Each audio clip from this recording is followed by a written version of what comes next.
نحمده ونصلي على رسوله الكريم اما بعد فاعوذ بالله من الشيطان الرجيم بسم الله الرحمن الرحيم رب اشرح لي صدري ويسر لي امري واحلل عقدة من لساني يفقهوا قولي رب زدني علما اللهم فقهنا في الدين اللهم انا نسألك حبك وحب من يحبك والعمل الذي يبلغنا حبك اللهم ارزقنا اخلاص الہی آمین۔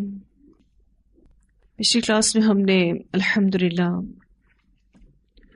سورۃ الحجرات کو مکمل کیا تھا اور بہت ساری اخلاقی برائیوں کے بارے میں پڑھا تھا، اور ہم نے اس بات کا ایک تحیہ بھی کیا کہ انشاءاللہ ہم کوشش کریں گے کہ ہمارے اندر سے یہ برائیاں نکل جائیں۔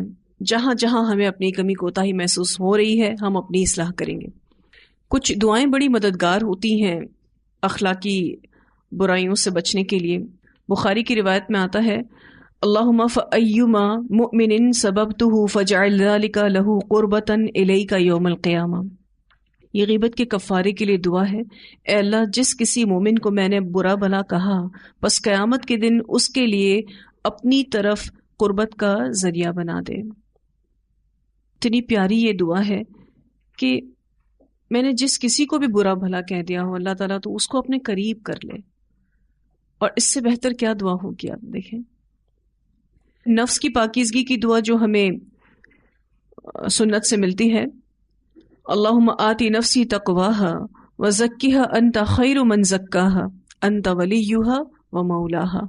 اسے مسلم نے روایت کیا ہے کہ اے اللہ میرے نفس کو اس کا تقوی عطا فرما اور اسے پاک کر دے، تو ہی اس کو سب سے بہتر پاک کرنے والا ہے، تو ہی اس کا مالک اور آقا ہے۔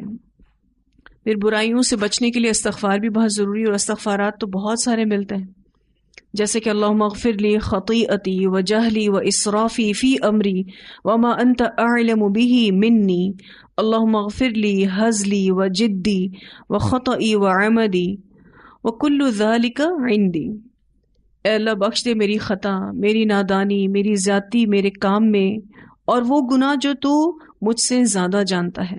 اے اللہ بخش دے مجھ کو ہنسی سے کیے ہوئے، ارادے سے، سنجیدگی سے کیے ہوئے، اور بھول کر کیے ہوئے، جان بوجھ کر کیے ہوئے میرے گناہ، اور یہ سب عیب جو میرے اندر ہیں اللہ اس کو تو اپنے رحم و کرم سے مٹا دے۔ یہ دعا بخاری میں آتی ہے۔ پھر ابو داؤد اور ترمذی کی روایت میں ایک دعا آتی ہے اللہم انی اعوذ بک من شر سمعی ومن شر بصری ومن شر لسانی ومن شر قلبی ومن شر منی۔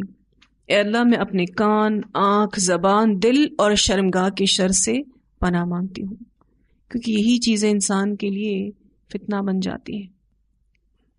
پھر اخلاقی کمزوری کو دور کرنے کی دعا جو نبی اکرم صلی اللہ علیہ وسلم نے ہمیں سکھائی اللہم انی اعوذ بک من منکرات الاخلاق والاعمال والاہواء والادواء۔ اے اللہ بے شک میں برے اخلاق، برے اعمال اور بری خواہشات اور بیماریوں سے تیری پناہ میں آتی ہوں۔ اسے ترمذی نے روایت کیا ہے۔ ایسی بہت ساری دعائیں جو ہیں وہ ہمیں ملتی ہیں جو ہمیں اخلاقی برائیوں سے بچنے کے لیے مددگار ہیں۔ پھر بہت ساری ایسی چیزیں جو ہم نے پچھلی تفسیر میں ڈسکس کی تھیں جو ہماری اصلاح کا سبب بن سکتی ہیں۔ ایک بہت اہم چیز جس کا ہم سب نے خیال رکھنا ہے وہ یہ کہ اپنے اوپر چیک لگا کے رکھنا ہے، اپنا محاسبہ ہمیں کرتے رہنا ہے۔ کبھی بھی اپنے آپ کو ان اخلاقی برائیوں کے لیے پیش نہ کرے، خواہ وہ غیبت ہو، خواہ وہ بدگمانی ہو، خواہ وہ تجسس ہو، کسی کا مذاق اڑانا ہو، کوئی بھی ایسی اخلاقی بیماری یا برائی جس کے لیے ہم اپنی ذات کو پیش کریں، اس چیز پر بہت فوکس رہنا ہے۔ کبھی اپنی ذات کو اس چیز میں آگے نہ بڑھائیں۔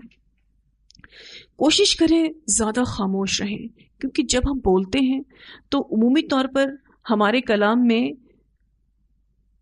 غیر اصلاحی بات کا اندیشہ ہوتا ہی ہے۔ بہت کوشش کریں کہ جب بھی بولیں زبان سے خیر والی بات نکلے، اچھی بات نکلے، ورنہ خاموشی واقعی بہتر ہے۔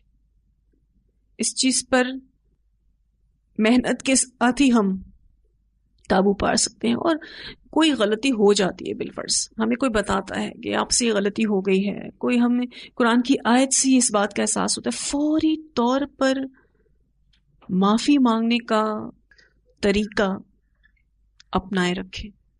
فوری طور پر سوری کہنا، سوچیں نا اس میں. جب ہم سوچتے ہیں تو شیطان ہمارے دل میں بہت ساری ایسی باتیں ڈال دیتا ہے کہ اتنی بھی بڑی کوئی غلطی نہیں ہے کہ جس پر سوری کہنے کی ضرورت ہے، یا وہ یہ بھی سوچوا سکتا ہے کہ یہ تمہاری غلطی ہے ہی نہیں. اور ایک بہت مددگار عبادت بھی ہے جو ہمارے کلام کو بہت مضبوط کرتی ہے، روزہ. کم از کم 3 روزے مہینے میں ضرور رکھیں. جب آپ روزہ رکھتے ہیں نا، آپ کو خود اس بات کا احساس ہوگا کہ آپ سے اتنا بولا نہیں جاتا. حالانکہ اس وقت ہم روحانی طور پہ مضبوط ہوتے ہیں، لیکن ہماری جو جسمانی قوتیں ہیں اس کو کنٹرول میں کیا جا رہا ہوتا ہے. کیوں؟ تاکہ ہم جو ایکسٹرا کلام ہے اس سے بچ جائیں. روزہ ایسی عبادت ہے آپ کے کلام کو مضبوطی دیتا ہے. اس کو آپ آزما کے دیکھ لیں، کیونکہ یہ ضبط نفس اور تقوی کی پریکٹس ہے. روزہ کسی بھی شخص کے لیے آپ اپنے دل میں کوئی بھی غلط چیز محسوس کر رہے ہیں، اس کی جائز تعریف ڈھونڈیں، تبھی پازیٹو ہو سکیں گے. ورنہ آپ یہ سوچتے ہی رہیں گے کہ میں کیسے پازیٹو ہوں اس کے لیے، کیونکہ انسان کوئی مشین تو ہے نہیں کہ نیگیٹیوٹی کا بٹن وہ بند کر دے تو اس کے اندر منفی سوچ نہیں آئے گی. لازمی آپ کو اپنے آپ کو پازیٹو کرنا پڑتا ہے. تو جائز تعریف کے ساتھ آپ پازیٹو ہوں، کیونکہ دیکھیں کوئی بھی انسان مکمل طور پر غلط نہیں ہوتا، اس کے اندر کوئی نہ کوئی اچھائی تو ہوتی ہی ہے، اس کو ڈھونڈنے کی ضرورت ہے. ٹھیک ہے، پھر کہیں کوئی غیبت ہو بھی رہی ہو تو اس شخص کی طرفداری کر لینا، اس کا سپورٹ کر لینا، تاکہ یہ غیبت کا ٹاپک جو ہے نا یہ بند ہو سکتا ہے کچھ مجبوریاں ہوں، لیکن پھر اس کے لیے جہاں انسان مجبور ہو جاتا ہے، بے بس ہو جاتا ہے، لاچار ہو جاتا ہے، وہ وہاں دعا بھی کرتا ہے پھر کہ اللہ تعالیٰ اتنی آس پاس غیبتیں ہوتی ہیں اور میں مجبور ہوں، کچھ کہہ بھی نہیں سکتی اور اپنے آپ کو بچا بھی نہیں سکتے، اللہ تو میری مدد کر. اگر کسی ایسی سچویشن میں اور آپ ہوں تو ہمیں دعا کرنی چاہیے اللہ تعالیٰ سے. دیکھیں اللہ دعاؤں کا سننے والا بھی ہے اور اللہ نیتوں کو بھی جاننے والا ہے. یہ شعور تو اپنے اندر ہمیں پیدا کرنا ہے. یہ کوئی معمولی صورت نہیں تھی سورۃ الحجرات، اور یہ گھریلو مسئلے مسائل ہیں جن پر بہت ڈیٹیل میں ڈسکشن ہم نے کی تھی. جتنی بھی ماضی میں ہونے والی کوتاہیاں ہیں اس کے لیے بہت زیادہ ہم سب کو توبہ کرنے کی ضرورت ہے، کیونکہ ان کا ایک بوجھ ہے اور یہ کل قیامت کے دن ہر شخص اٹھائے گا اپنی کوتاہیوں کا بوجھ. اگر اس کے لیے توبہ نہ کی گئی تو وہ بوجھ برقرار رہے گا، اور اگر توبۃ النصوح کر لی گئی تو وہ بوجھ اس دنیا میں ہی ختم ہو جائے گا انشاءاللہ. کل قیامت کے دن آپ بہت ہلکے پھلکے رہیں گے.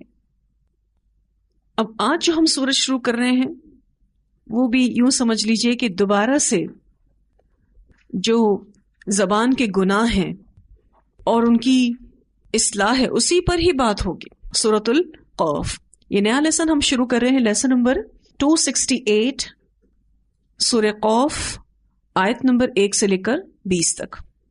سورہ قاف مکی صورت ہے اور مکی دور کے درمیانے دور میں نازل ہوئی ہے. اس صورت کا موضوع بعث بعد الموت ہے، موت کے بعد جی اٹھنا، یہ اس صورت کا موضوع ہے. انسان کی اصلاح جو موت کا احساس کر سکتا ہے وہ کوئی اور احساس نہیں کر سکتا. تو اسی پر ہی اس صورت میں بات ہوگی. اس صورت کے بارے میں آتا ہے نبی اکرم صلی اللہ علیہ وسلم عید کی نماز میں سورہ قاف اور سورہ قمر پڑھا کرتے تھے. اسے صحیح مسلم نے روایت کیا ہے. ایک اور سننا بھی ملتی ہے، نبی اکرم صلی اللہ علیہ وسلم ہر جمعے کے خطبے میں اس سورت کو پڑھتے تھے. اسے بھی مسلم نے روایت کیا ہے. نبی اکرم صلی اللہ علیہ وسلم اس سورت کے ساتھ کثرت سے یاد دہانی کرواتے تھے. حضرت جابر سے روایت ہے کہ آپ صلی اللہ علیہ وسلم اکثر فجر کی نماز میں سورہ قاف پڑھتے تھے.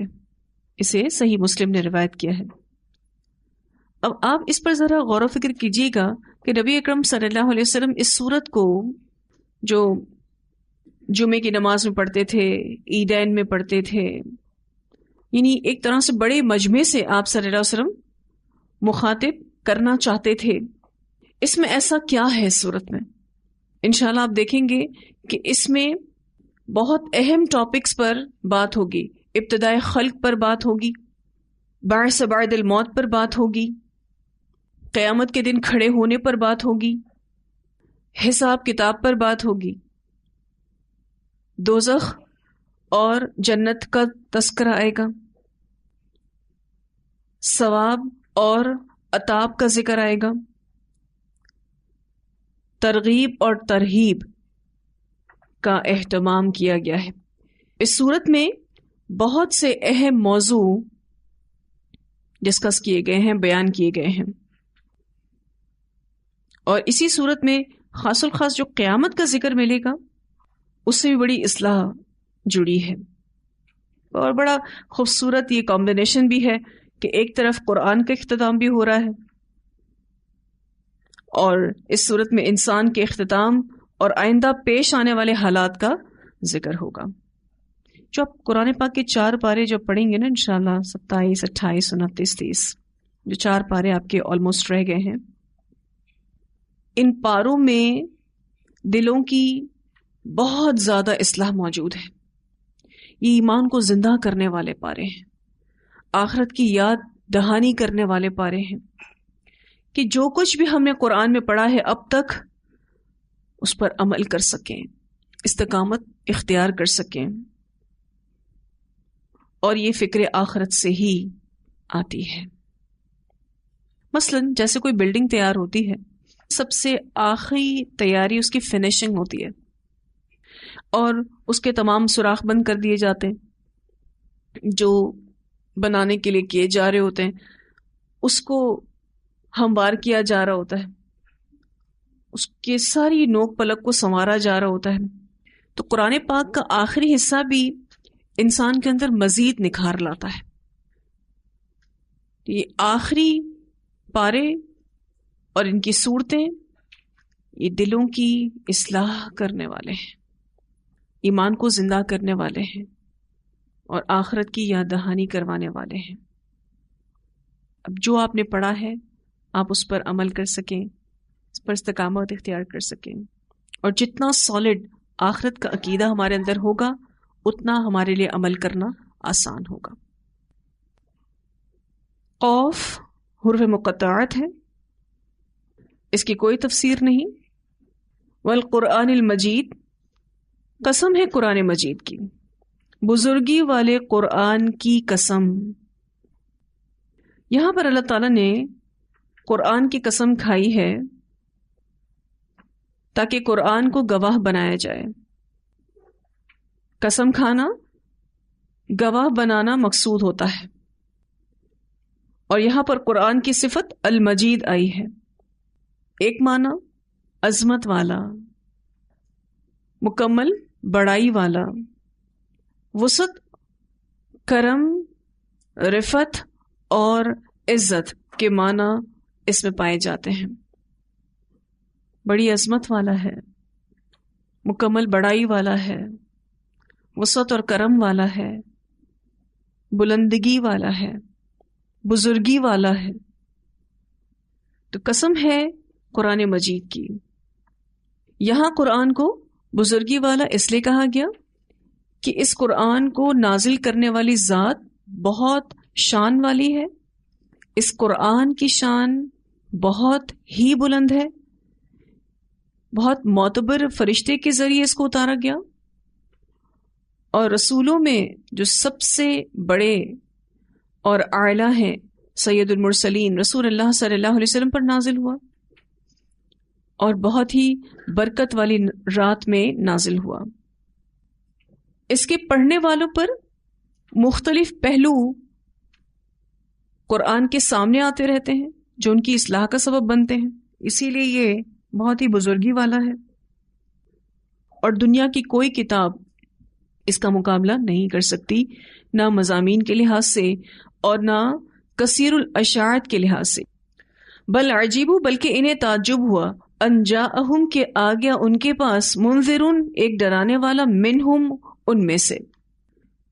یہ اس حقیقت کو اس لیے نہیں مان رہے کہ ڈرانے والا انہی میں سے آیا، رسول اللہ صلی اللہ علیہ وسلم چونکہ انہی میں سے ہی تھے، لیکن ان کو یہ بات قبول کرنا مشکل لگ رہا تھا۔ فقال الکافرون تو کہا کافروں نے، ھذا شیء یہ ایک چیز ہے، عجیب بہت ہی عجیب۔ اتنی مختصر سی بات میں اہل مکہ کے باطل عقائد کو واضح کر دیا گیا۔ ان کافروں نے کہا ھذا شیء عجیب۔ ھذا کا اشارہ رسالت کی طرف بھی ہے، آپ صلی اللہ علیہ وسلم کا لوگوں کو خبردار کرنے پر بھی اشارہ ہے کہ ان کو یہ بہت عجیب لگتا تھا۔ پھر معبود واحد کی عبادت بھی ان کو بہت عجیب بات لگتی تھی۔ وجہ یہ ہے کہ یہ سارے معبودوں کو چھوڑنا نہیں چاہتے تھے، وہ کہتے تھے سب معبودوں کو چھوڑ دیں، صرف ایک کی عبادت کریں، یہ تو بڑی عجیب بات ہے۔ اسی طرح مرنے کے بعد دوبارہ جی اٹھنا بھی ان کو عجیب لگتا تھا۔ تو ان چار باتوں کی طرف ھذا کا اشارہ جا رہا ہے۔ ایک رسالت پر، یعنی نبی اکرم صلی اللہ علیہ وسلم کی رسالت پر ان کو تعجب ہوتا تھا۔ دوسرا، آپ صلی اللہ علیہ وسلم کا لوگوں کو خبردار کرنا ان کو عجیب لگتا تھا۔ تیسرا، معبود واحد کی عبادت کہ سب معبودوں کو چھوڑ دیں، بڑی عجیب بات ہے۔ چوتھی بات، مرنے کے بعد دوبارہ جی اٹھنا، وہ کہتے تھے ھذا شیء عجیب۔ اب تین لفظ ہیں یہ، ھذا شیء عجیب، لیکن چھوٹی سی بات میں اہل مکہ کے باطل عقائد کو واضح کر دیا گیا۔ یہ قرآن کتنا جامع ہے، الحمدللہ۔ اذا متنا، کیا جب ہم مر جائیں گے، وکننا، اور ہم ہو جائیں گے، ترابن، مٹی، یعنی جب ہمیں موت آ جائے گی اور ہم مٹی ہو جائیں گے۔ اس حصے کے بعد کچھ کلام محذوف ہے۔ وہ یہ کہنا چاہتے تھے کہ جب ہم مٹی ہو جائیں گے تو کیا دوبارہ لوٹائے جائیں گے، لیکن اس کلام کو حذف کر دیا گیا ہے۔ مکی صورتوں میں آپ دیکھیں گے کہ کلام بہت چھوٹا ہے، لیکن چونکہ اس باطل عقیدے کو ہم پہلے بھی پڑھ چکے ہیں تو ہمارے لیے سمجھنا مشکل نہیں ہوگا۔ ذالک، یہ رجعن، پلٹنا یا دوبارہ آنا، بعیدن، دور کا ہے، ناممکن ہے، ہم نہیں مانتے کہ دوبارہ اٹھنا ہوگا۔ اب ان دو جملوں کے بیچ میں ایک جملہ جو حذف ہے وہ آپ کو اچھے سے سمجھ میں آ جائے گا۔ جیسے کہ وہ کہتے تھے کیا ہم جب مر جائیں گے اور مٹی ہو جائیں گے تو دوبارہ لوٹائے جائیں گے، تو یہ پلٹنا ناممکن ہے، دور کا ہے۔ قد علمنا، تحقیق ہم نے جان لیا، ما تنقص، جو بھی کمی کرتی ہے، الارض، زمین، منہم، ان میں سے، یعنی زمین انسان کے گوشت کو، اس کی ہڈی اور بال وغیرہ کو بوسیدہ کر کے کھا جاتی ہے، یعنی اسے ریزہ ریزہ کر دیتی ہے، انسان کا جسم مٹی میں بالکل گھل مل جاتا ہے۔ تو اللہ تعالیٰ فرماتے ہیں کہ بلا شبہ ہمیں علم ہے اس کا جو زمین کمی کرتی ہے ان میں سے، وعندنا، اور ہمارے پاس کتاب حفیظ، ایک کتاب ہے محفوظ۔ بے شک زمین انسان کو ریزہ ریزہ کر کے ختم کر دیتی ہے، لیکن ہمارے پاس ایک محفوظ کتاب ہے جس میں سب کچھ لکھا ہوا ہے۔ یہ کتاب حفیظ، لوح محفوظ کی بات ہو رہی ہے۔ لوح محفوظ کو مختلف انداز میں بیان کیا گیا ہے، تو نہ صرف وہ اللہ کے علم میں ہے بلکہ لوح محفوظ میں بھی درج ہے، کیونکہ شروع میں اللہ تعالیٰ فرماتے ہیں قد علمنا، اور پھر آخر میں اللہ تعالیٰ کہتے ہیں وعندنا کتاب حفیظ۔ یہ نہ صرف اللہ کے علم میں ہے بلکہ وہ لوح محفوظ میں بھی درج ہے۔ اگر انسان مٹی میں گھل مل جاتا ہے تو اس کا یہ مطلب نہیں ہے کہ اس کی ساری ڈیٹیلز بھی ختم ہو گئیں، اس کی ساری باتیں اللہ تعالیٰ کے پاس محفوظ ہیں۔ بل کذبوا، بلکہ انہوں نے جھٹلایا، بالحق کی حق کو۔ حق سے مراد یہاں پر صاحب قرآن یعنی نبی اکرم صلی اللہ علیہ وسلم ہے، اور آپ کی نبوت بھی اس سے مراد ہے۔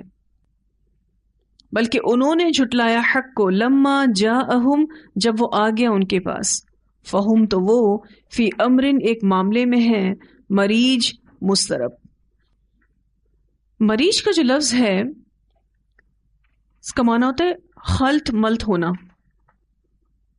ایسا معاملہ جس میں اضطراب ہو، کنفیوژن ہو۔ یہ لفظ آگے انشاءاللہ سورہ الرحمن میں آئے گا، مرج البحرین یلتقیان۔ یہ مریض کی کیفیات انسان میں تب آتی ہیں جب وہ فوکس نہ ہو۔ اسی لیے آپ دیکھیں کہ مشرکین مکہ نبی اکرم صلی اللہ علیہ وسلم کو کبھی مجنون کہتے تھے، اچھا کبھی شاعر کہتے، کبھی جادوگر کہتے۔ تو باتیں بدلنے والا آپ کو مضطرب نظر آتا ہے، کنفیوز نظر آتا ہے۔ تو اللہ تعالیٰ فرماتے ہیں فہم فی امرم مریج، تو وہ ایک معاملے میں مضطرب ہے، یہ خود کنفیوز ہیں مشرکین مکہ۔ یہ کبھی آپ صلی اللہ علیہ وسلم کو مجنون کہتے ہیں، کبھی شاعر کہتے ہیں، اور کبھی جادوگر کہتے ہیں۔ یہ خود اپنی کسی ایک بات پر متفق نہیں ہے۔